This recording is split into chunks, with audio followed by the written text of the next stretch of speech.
Now that's good Bible. Welcome to my channel. See, that's what the problem is, telling these stories in the car, but we're going to work through it. Welcome to Now That's Good Bible.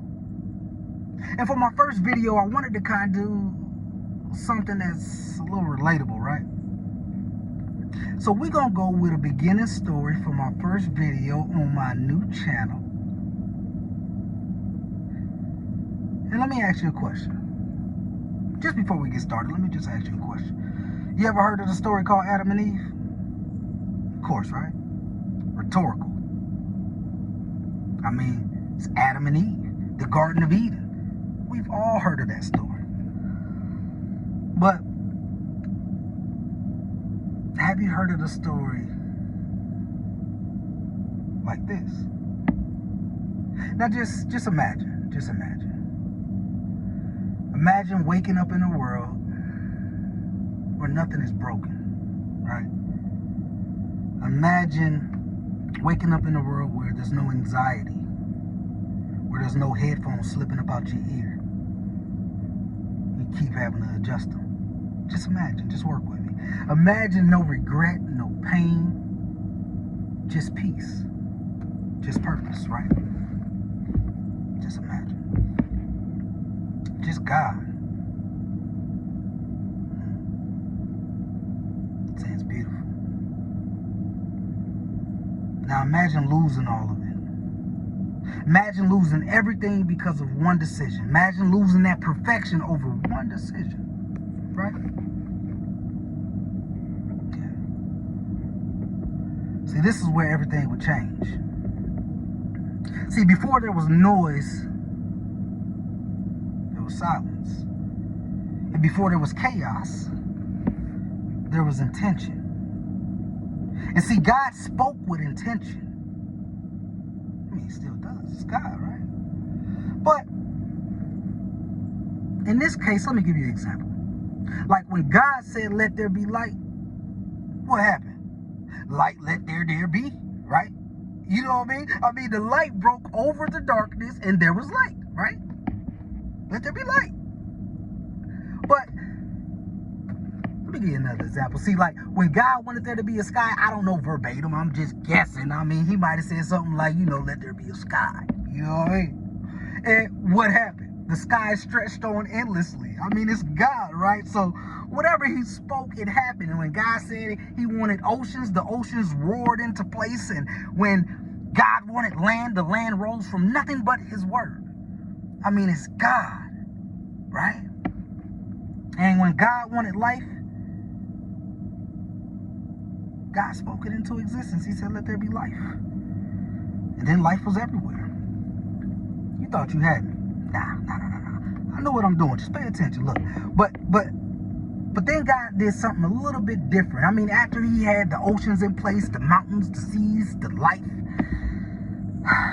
God decided to form man. See, this time he wouldn't use like just his words. He used his actual hands. Like he picked up the dust and molded it and shaped it with purpose. And that's me playing like God molded it. Molded it and shaped it in a purpose. And then he breathed, right? He breathed life into that dust, into that molded clay, while adjusting his headphones. No. But when he breathed into that mold that he made, he named it Adam, right? Now, Adam is the first human to open his eyes and see all the perfection and the glory that God has made. Like, wow. I mean, God, you did your thing around here. Look at this here, right? See, when God made Adam, he placed him into the Garden of Eden, right? And I mean, Eden wasn't just a regular garden. It was beautiful. No. I mean, it was past beautiful, actually. I misspoke. Eden was more so perfect. Utopia, rather, right? That was the Garden of Eden. I mean, the trees were heavy with fruit. The rivers were flowing endlessly. And everything he could ever need was right there in the Garden of Eden. It was already there, already provided for. There was no stress. There was no survival mode, right? None of that. No fear of tomorrow. And Adam wasn't just like existing. He had purpose. His purpose was to take care of the garden and to name every living creature in that garden. I'm imagining this garden was big, like it had to be, right? It had every living creature in the garden. I mean, it had to be huge, right? But then, God being God, was thinking, and something unexpected happened, right? For the first time, God was like, hey, look, something ain't right, something ain't good. Now, I know you thinking, like, look, it's God. If God touches it, it got to be good, it's got to be great. But look, I'm getting to it. Just follow me for a second. I mean, everything was good, but it wasn't, right? Because God said something ain't good, something ain't right. And what he was referring to was Adam being alone. See, God didn't want that to be. Our God is very relational, right? The triune God that we serve is very relational. And he didn't want Adam to be alone. So God causes Adam to fall into a deep sleep, right? Put him out. Gone. Well, sleep. You get what I'm saying, right? Not gone, but sleep. I misspoke. Stay with me. Look, but from Adam, he created a womb, took a rib out, and created another, well, not man, because it came from the womb man. You get where I'm going, right? He created woman, right? And that woman he would call Eve. Now, Eve wasn't beneath Adam. She wasn't above Adam either. But beside Adam, she was his equal. I mean, there's God, then man, then woman. You get what I'm saying? But look, they're connected, right? Man and woman. Everything is finally complete, right? And for the first time, there's like a relationship. Not just a relationship, a perfect relationship. No insecurity, no comparison, no fear of rejection, just connection between Adam, Eve, with each other, and of course with God. Right? No. But see, there was one thing about the Garden of Eden. Just one thing. God gave him like one simple boundary. And it wasn't even like a forced thing. It was like more so like keeping up with the relationship thing. You know what I mean? I'm not going to force you to do it. I just want you to, hey, respect my decision. Respect it. Look. And what that one boundary was in this relationship was, I don't want you to eat from the tree of knowledge of good and evil, right? Now, there's plenty of trees around here, and I mean, that one over there is juicy. I mean, wait till you try that one. Wait till you try. You got plenty of time, but wait till you try that one, right? That tree right there, that tree special, I promise. Ooh, delicious. Right? All of the above, right? See, but for that one tree, the tree of knowledge of good and evil, I don't want you to eat from it. Because if you do, well, if you decide to eat from that tree, everything would change. But we ain't got to worry about that because you got all these other trees you can eat from. And I mean, we good. Everything's perfect, right? Until doubt shows up. Now, this doubt wouldn't just show up like just a random thought in the mind, how we experience it today. No. This doubt would show up in the form of a serpent. And for, I guess, keeping things relatable, let's just say the serpent was a snake. Now, this snake was a special snake. It wasn't like the snakes of nowadays, right? You know, they don't make them how they used to, but it wasn't like the snakes of nowadays, right? I mean, this snake could speak. It could talk.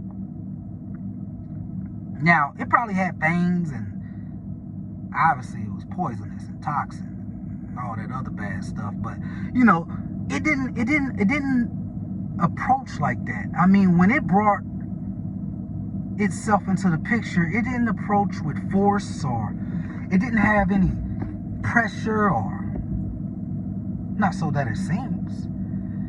It just approached with a question. Now, when the snake did his old snake thing, slithered up to Eve, he kind of said that, did God really say you can't eat from any tree?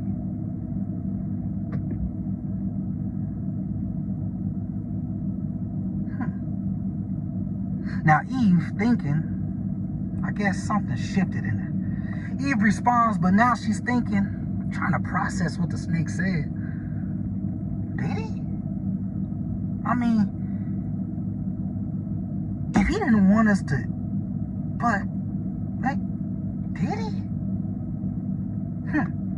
Now she kind of like questioning everything, right? Overthinking everything. And then at that moment, the serpent would lean in and he said, now you know, God knows that if you eat from that tree, that one right there, you'll be just like him.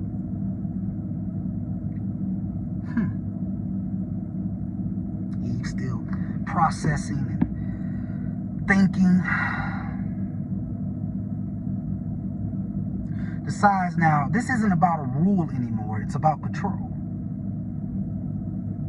Once again, overthinking. It's about identity. It's about trust. And Eve look at the fruit again, and she's like, now, I mean, it looks a little different, right? This fruit ain't really as forbidden as it once looked. I mean, this fruit actually looks a little valuable. This fruit actually looks a little desirable. I mean, in a way, this fruit, if it's gonna make us like God, it's starting to look powerful, right? I mean, so she decides, I mean, what the heck? She reaches for it. She takes it. She eats it. And then she turns to try to find Adam. Adam, where art thou? Or, you get what I'm saying. I mean, where art thou? Right? Looking for Adam. Finds him. And it didn't take much convincing. I mean, Adam has his own mind, and God spoke to him directly, so he knew he wasn't dumb, like where she got the fruit from. I mean, but she convinced him anyway. It didn't take much convincing, but he made the choice, let's say, to eat as well from that fruit. And in that moment, everything will break. Not the world around them, more so something inside of them. And for the first time, they felt exposed. They felt vulnerable. They felt ashamed. So they hid. They hid to cover themselves and to avoid each other. And when they heard God walking through the garden, they hid from him too. Now, this is the same God that they once walked with every day in that garden. There was no need for them to hide unless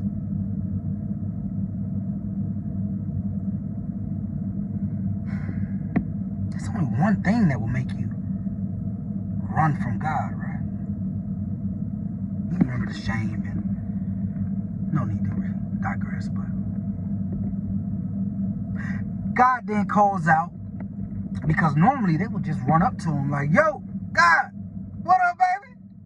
But in this case, they hid. They went running from him, right? And so when God calls out, he's like, look, It ain't that he didn't know what was already going on, but he called out anyway and was like, look, hey, yo, Adam, Eve, where y'all at? I'm here, baby, what's going on? I'm here.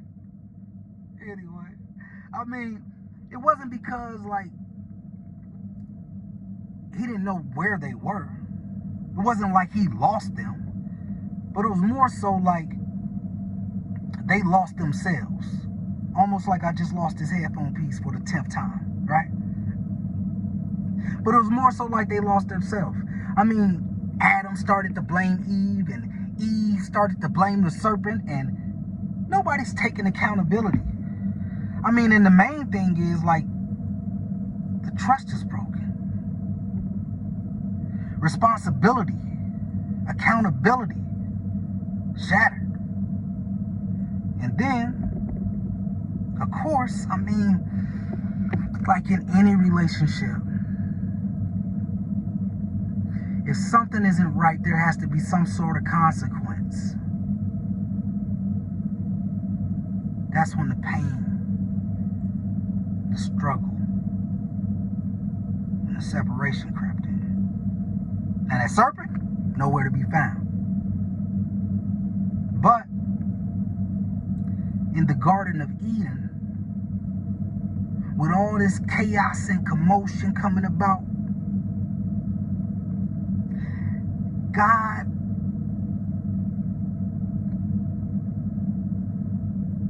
has to make them understand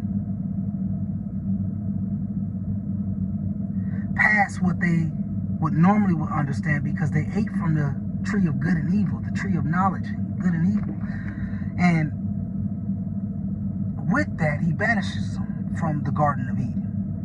They no longer could call this perfection of a utopia home, right? No. But this story, it isn't really about a fruit now, is it? I mean, it's more so about us. See, every time we choose what feels right over what is actually right, every time we trade the truth for control, I guess, we relive this moment. Not the moment of adjusting your headphones, but we relive the moment of the broken trust, not taking accountability for the choices that we made, pointing the finger. Granny used to say, when you point a finger, there's always 3 pointing back. You know what I mean? So, in that sense, it's more relatable to us. See, we all want control over things that we don't fully understand. And sometimes you just gotta trust the process. Roll with the punches. Keep going. Keep fighting. Keep striving. You get it. But even at that moment where they use bad judgment, God didn't walk away. I mean, if I had to imagine it, I wouldn't think God would walk away anyway. So that might be but in the sake, I mean, he'd probably do something more smooth, like just float away or something like that. But you get what I'm saying. God didn't just walk away. He still pursued them. He still covered them. He still had a plan for them.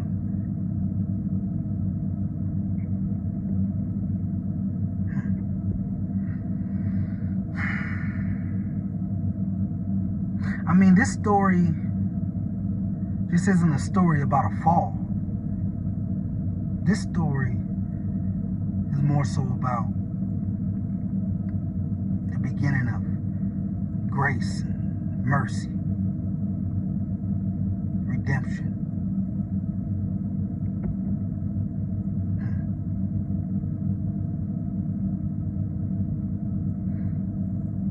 And I guess you could say, now that's good Bible. See y'all next time.